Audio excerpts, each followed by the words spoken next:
కర్ణాటకలో ఘోర రోడ్డు ప్రమాదం జరిగింది. ప్రైవేట్ ట్రావెల్స్ ను లారీ ఢీకొట్టడంతో బస్సులో మంటలు చెలరేగాయి. ఈ ప్రమాదంలో బస్సులోని 13 మందికి పైగా సజీవ దహనమైనట్లు తెలుస్తుంది. మరో 9 మంది ప్రాణాలతో బయటపడ్డారు.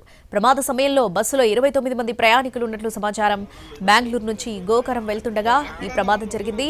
తెల్లవారుజామున ప్రయాణికులందరూ మంచి నిద్రలో ఉండగా ప్రమాదం జరగడంతో తీవ్రత అధికంగా ఉంది.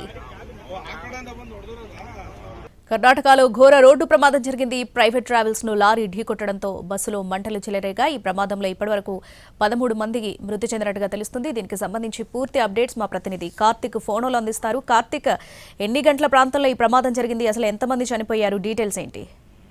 ఇది కర్ణాటక రాష్ట్రం చిత్రదుర్గ సమీపంలో ఎక్కడన్నా ఈ ఘోర బస్సు ప్రమాదం చోటు చేసుకుంది. అయితే ఈ బస్సు ప్రమాదానికి మాత్రం ట్రక్ డ్రైవర్ నిర్లక్ష్యం కారణంగానే జరిగినట్టుగా కూడా తెలుస్తుంది. అయితే ముందు వెళ్తున్నటువంటి ట్రక్ ప్రమాదానికి గురైనటువంటి నేపథ్యంలో ఎలాంటి జాగ్రత్తలు తీసుకోకుండా ట్రక్ డ్రైవర్ వెంటనే కూడా అతను దిగి తగినన్ని జాగ్రత్తలు వెనకాల వచ్చే వాహనాలకు చెప్పకుండా ఉండడం కారణంగా వెంటనే వెనకాలే వస్తున్నటువంటి ఈ యొక్క స్లీపర్ బస్సు నేరుగా ఒక్కసారిగా కూడా ట్రక్ ఢీకొనింది. దీంతో మంటలు అనేది కూడా భారీగా వ్యాపించాయి. బస్సులో ప్రయాణిస్తున్నటువంటి వారిలో దాదాపు ఇప్పటి వరకు కూడా 13 మంది మరణించడం కూడా జరిగింది. మిగిలిన 9 మంది కూడా బస్సు అద్దాలను బద్దలు కొట్టుకొని మరి వెనక నుంచి కొందరు ఏదైతే రైట్ సైడ్ సీట్ లో ఉన్నటువంటి ఓ యువకుడు సహాయంతో బస్సు అద్దాలను బతకమంటే మిగిలిన వారందరూ కూడా 9 మంది కూడా ప్రాణాలతో బయటపడ్డారు. అయితే చెలరగినటువంటి బస్సు ప్రమాదం కారణంగా ట్రక్ డ్రైవర్ తో పాటు బస్సు నడుపుతున్నటువంటి డ్రైవర్ సహా 12 మంది కూడా మరణించడం కూడా జరిగింది. ఇది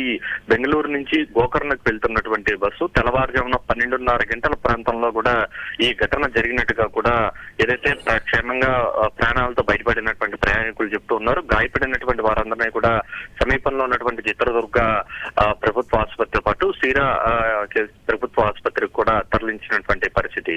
అయితే భారీగా ట్రాఫిక్ జామ్ ఏర్పడింది. ఇదైతే పూణే బెంగళూరు హైవేలో దాదాపు గత 6 గంటలుగా కూడా అత్యంత భారీ ట్రాఫిక్ అనేది కూడా ఏర్పడినటువంటి పరిస్థితి. ప్రస్తుతం ఆ ట్రాఫిక్ అన్నింటినీ కూడా క్లియర్ చేసే పనిలో అయితే పోలీసులు ఉన్నారు. గాయపడినటువంటి వారందరినీ కూడా ఇప్పటికే ఏదైతే స్థానికంగా ఉన్నటువంటి ప్రభుత్వ ఆసుపత్రి పాటు చిత్రదుర్గ జిల్లా ప్రభుత్వ ఆసుపత్రికి కూడా తరలించడం కూడా జరిగింది. అయితే చాలా మంది వరకు కూడా దిగలేనటువంటి పరిస్థితుల్లో అత్యవసరంగా ఉన్నటువంటి ద్వారం అనేది కూడా తెరుచుకోలేదు. దీని కారణంగానే ఏదైతే 13 మంది కూడా మరణించినట్టుగా కూడా తెలుస్తుంది. ఒకవేళ కనుక అది కూడా ఎమర్జెన్సీ ఎగ్జిట్ కనుక సకాలంలో ఓపెన్ అయింటే మాత్రం ఏదైతే మృతుల సంఖ్య అనేది మాత్రం చాలా వరకు తగ్గేది. ఒక యువకుడు చేసినటువంటి సాహసం కారణంగానే 9 మంది కూడా ప్రాణాలతో బయటపడినట్టుగా కూడా ప్రత్యక్షంగా ఏదైతే ప్రాణాలతో బయటపడినటువంటి వాళ్ళు చెప్తూ వస్తున్నారు.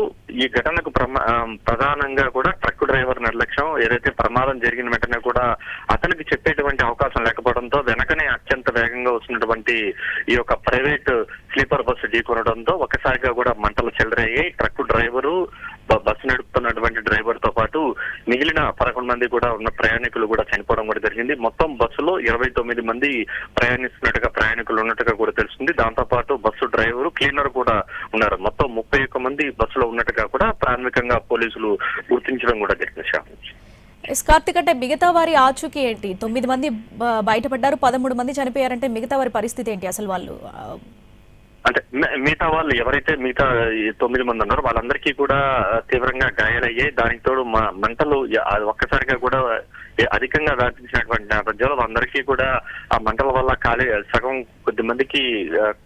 సగం కాలినటువంటి పరిస్థితి ఏర్పడింది. వారందరినీ కూడా బయటకు తీసుకొచ్చేటువంటి ప్రయత్నం అయితే ఒకటవుతున్న స్థానికంగా ఉన్నటువంటి వాళ్ళే చేయడం కూడా జరిగింది. అయితే అప్పటికే భారీ స్థాయిలో మంటలు వ్యాపిస్తున్నటువంటి క్రమంలో లోపలికి వెళ్ళలేనటువంటి పరిస్థితి చాలా మందికి ఏర్పడింది. ఎవరైతే ఒక యువకుడు ధైర్యం చేసి బస్సు అద్దాలను బద్దలు కొట్టాడో అతని ద్వారానే కాలినటువంటి వారందరూ కూడా ఆ ద్వారం గుండా బయటపడినట్టుగా కూడా తెలుస్తుంది. అలాంటి వారందరినీ కూడా సమీపంలో ఉన్నటువంటి ఆసుపత్రికి తరలించారు. ప్రస్తుతం వారి పరిస్థితి కూడా విషమంగా ఉన్నట్టుగా కూడా తెలుస్తోంది.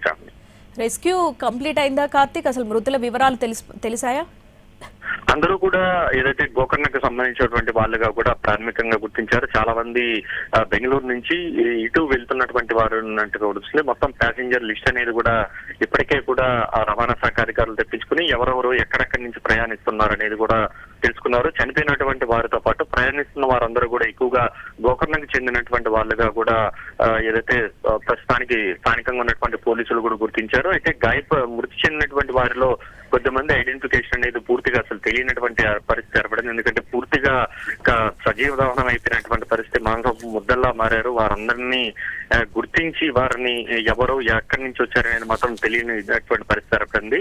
ఏదైతే ట్రావెల్స్ యజమాని ఇచ్చినటువంటి లిస్ట్ ఆధారంగా ప్రాథమికంగా వారందరూ కూడా గోకర్ణకు చెందినటువంటి వాళ్ళుగా కూడా గుర్తించడం కూడా జరిగింది. ఎవరైతే గాయపడినటువంటి వాళ్ళు ఉంటారో వారందరి పరిస్థితి కూడా విషమంగా ఉండడంతో మెరుగైన చికిత్స కోసం ఏదైతే ప్రస్తుతం ప్రమాదం జరిగినటువంటి సీరా దగ్గర నుంచి నేరుగా చిత్రదుర్గ జిల్లా ప్రభుత్వ ఆసుపత్రికి తరలించేందుకు కూడా జిల్లా కలెక్టర్ ఆదేశాలు జారీ చేసినటువంటి పరిస్థితి. ఇప్పటికే సంఘటనా స్థలానికి ఇటు చిత్రదుర్గ ఎస్పీతో పాటు మిగిలిన అధికారులందరూ కూడా చేరుకోవడం కూడా జరిగింది. ట్రాఫిక్ జామ్ ను కూడా క్లియర్ చేస్తున్నారు. Right Karthik, thanks for the updates.